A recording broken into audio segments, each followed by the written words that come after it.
was a chilly December evening when I found myself wandering the streets of Lahore.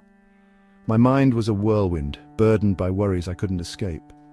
I just left a meeting that was supposed to fix my spiraling financial issues, but instead it had worsened them. My savings were dwindling, the rent was overdue, and the weight of unfulfilled promises to my loved ones felt unbearable.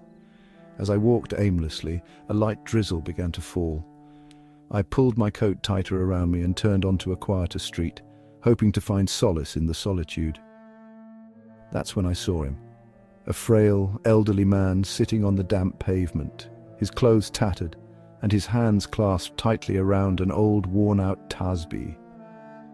I hesitated for a moment. I had nothing to give, not even the energy to offer words of comfort. Yet something about the way he sat there, unshaken by the cold or the rain, drew me closer.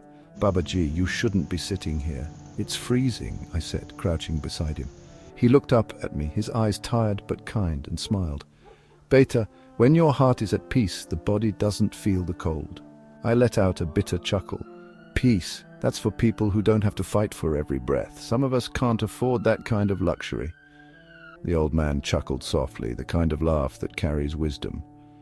"That's true," he said with a nod, "and yet it's free for those who know where to look."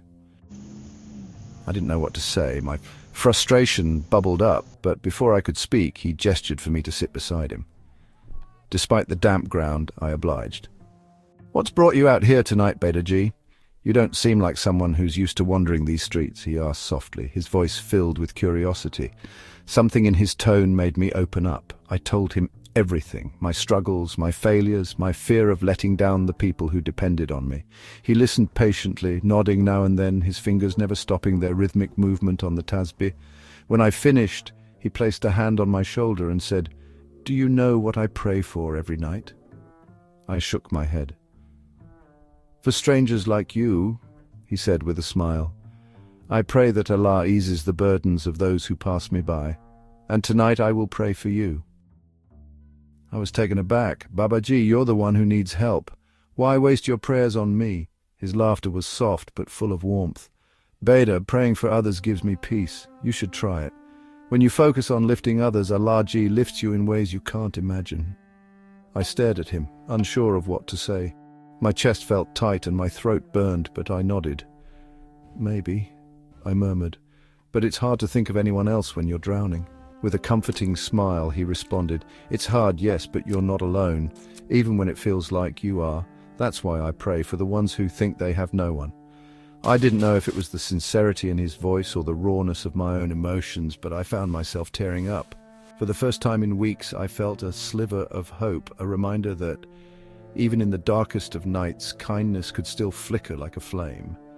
I thanked him and slipped a small amount of money into his hand, which he tried to refuse, but eventually accepted with a reluctant nod. As I walked away, I turned back once. He was still there, the Tasbeeh moving in his fingers, lips whispering prayers. The image stayed with me, a quiet echo in my memory.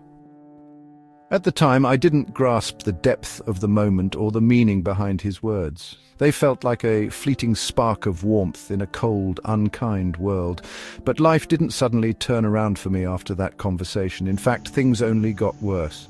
Days became weeks, and weeks became years, each one harder than the last. I found myself sleeping on footpaths, scavenging for food from trash cans, and eventually ending up behind bars.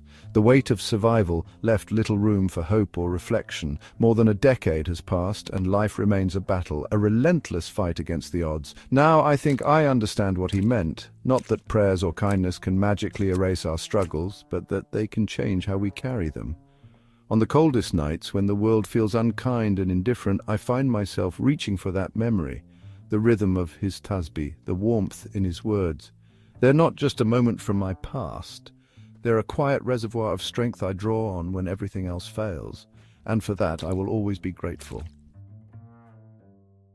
Thank you for watching aikdastaan, where every tale is a testament to the human spirit and every voice resonates with the truth as they perceive it.